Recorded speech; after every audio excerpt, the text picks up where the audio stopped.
सांग माने चुट्टी झड़िबा पूरा पूरी अटकी जीवो आपणक चुट्टी 3 गुणा शीघ्र शीघ्र बढ़िबो नुआ चुट्टी आसीबो बास एहाकू लगांतु। तो सांग माने नमस्कार। तो सांग माने चुट्टी झड़िबा और मुंडर चुट्टी उपुड़ी जिबा आम हाथ में न थाए किंतु आम जीवन शैली और खाइबा पीबा एते बदली जाइछि कि एहार सीधा असर आम चुट्टी उपरे पड़ी थाए कहीं सांग माने दूषित वातावरण और भूल खाइबा पीबा और हार्मोनल चेंजेस कारण चुट्टी पतला हेबा और झड़िबा एक साधारण समस्या हो गलानी। झड़ुथुबा चुट्टी को सांग माने जदि प्रथम अवस्थारू अटकाई नेबा तो एहार असर आम चुट्टी उपरे देखा जाई न थाए किंतु जदि प्रथम चुट्टी आपणक झड़िबाकू आपण अटकाई पारिबेनी तो आगकू जाई चुट्टी एते परिमाण रे झड़िबाकू लागि थाए और आमको बहुत प्रकार समस्यार सामना भी करबाकू पड़ी थाए। किंतु सांग माने आज मु आपणक पई एपरि एक उपाय नहीं आसीची जहाँ चुट्टी झड़िबा और अटकाइबाकू बंद करिवो आपणक चुट्टी रे नुआ चुट्टी आपणकर आसीबो जदि बंद हो जाइथिबो नुआ चुट्टी आसीबा और आपणक चुट्टी 3 गुणा शीघ्र शीघ्र बढ़िबो सांग माने। तो यही उपाय को चलतु देखिबा आमे किपरि तैयारी करिबा और किपरि लगाइबा बहुत बढ़िया रेमेडी सांग माने। तो चलतु स्टार्ट करिबा।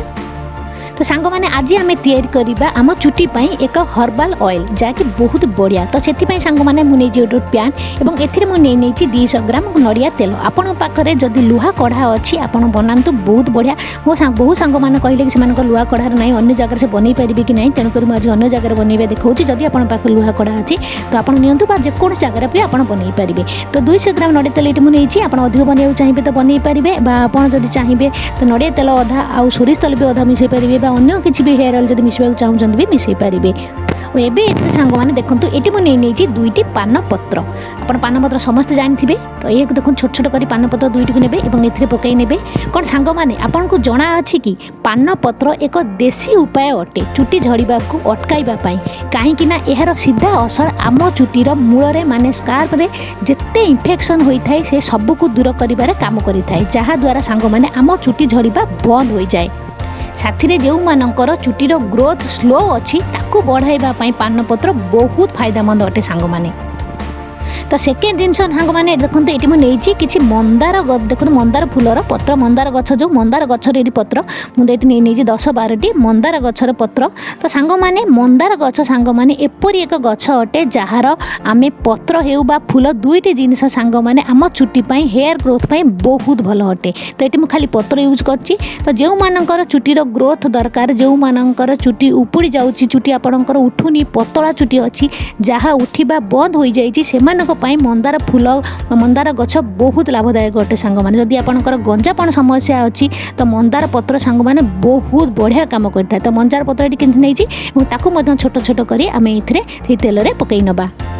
तो एबे सांग माने आमे एटी नबा किछि निम्ब पत्र। तो देखंतु एटी मु नेजी 30-40 निम्ब पत्र सांग माने आम चुट्टी पई बहुत भल। जदि आपनक स्कार्फ रे आपनक केश मूल रे किछि इन्फेक्शन अच्छी डैंड्रफ अच्छी तो जदि आपनक केश मूल सफा नाही डैंड्रफ अच्छी इन्फेक्शन अच्छी बा आपनकर कुंडे होउची घा होउची ऑब्वियसली आपनक चुट्टी बहुत ही झड़िबो आपनक चुट्टी बहुत ही समस्या आसीबो। जदि आपनक केश मूल जेते परिष्कार जेते भल रहइबो आपनक केशर सब समस्या सांग माने दूर हबो। आ निम्ब पत्र तो आपण मानकु आराम से मिल जिवो। तो निम्ब पत्र नहीं नबा एवं तापर आम देखो ये मुझे किसी करी लीव्स माने भूसंग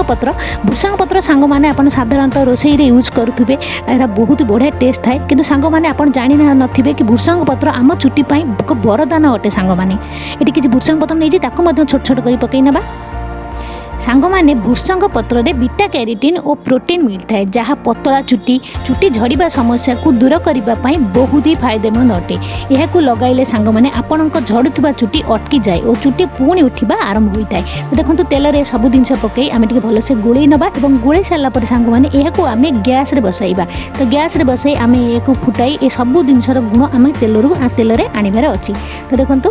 तो गैस रे बसाई आपन या स्लो फ्लेम रे रखिबे गैस को मोटा हाई करिवेनी या स्लो फ्लेम रे रखी से पर्यंत या फुटाइबे जे पर्यंत कि ए सब पत्र देखिए कलर चेंज हो धीरे धीरे ब्राउन कलर आसीज कड़मड़िया हो पानी अंश मरीज आउ तेल पत्रर सब गुण ये तेल रे आसीज सब गैस फ्लेम को स्लो करेंगे। तो देखो 3-4 मिनट पर देखो कलर चेंज हो पानी अंश पूरा मरी जाइए आ तेल यार सब गुण आसी जाइए। तो ये आम गैस को बंद कर नबा एवं यह पूरा ठंडा होगापी छाड़देबा। जदि फ्रेंड्स आप पाखे लुहा कढ़ा अच्छी तो आप जेकोसी हेयर ऑयल जिते बनाऊँ तो लुहा कढ़ारे बनातु जदि ना आप गोटे लुहा कढ़ा किने रखु आपण हेयर ऑयल बनवाई देखिले यह आम ठंडा करदे जो पूरा ठंडा होम यह छाणी नवा तो देखो ये पूरा यहाँ ठंडा हो जाए तो ये आम यह एक स्ट्रेनर साहाय्य एक छणा साहाय्य अन्य एक बोतल आम यह ट्रांसफर करनवा तो सांग मैंने आपको छाणला दबे दबे भल से छाणवे ना तो तेल ये बहुत रही आज आप चाहिए तो कटन कपड़ा साहाय्य सब छाणी ने भल से पूरा चिपुड़ी छाणी ने कपड़ा जो छाणवे तो बहुत भल हो आपन तेल मुंड नष्ट हेनी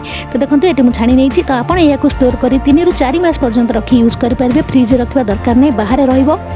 आपण ये जो तेल ये अल्प टिके बाहर करेंगे आपड़ यह हेयर केस मूलर मूल जो लगाऊँ मूलर मूल लगे भल से पूरा मसाज करेंगे सब जब आप तेल लगे मसाज न करेंगे तो आपको तेलर फायदा किसी भी मिलबनी आ मसाज कला बेले आप नख लगेबेनी टिपरे धीरे धीरे हल्का हल्का भल से पूरा 5 ରୁ 10 मिनिट पर मसाज करेंगे और आपड़ यह मुंड केस मूल लगाई रखिए 2-3 घंटा तापर धोई ने सप्ताह आप 2-3 थर लगातु आपड़ चाहिए तो यह राति लगे सका भी धोई पारे या सप्ताह आप थे 2 थर भी लगे पारे तो ट्राए कर देखो और आपड़ चाहिए तो सांग मैंने यही तेलर अन्य किसी हेयर ऑयल जब मिसवा चाहते vitamin E oil almond oil जड़ा तेल जब मिसवा चाहते भी मिसई लगे पारे खाली एपरी भी लगे पारे तो आप लगे देखूँ आ किपर रिजल्ट मिला मत कमेंट कर जनइबे सांग मैंने तो पुणी देखा नेक्स्ट वीडियो।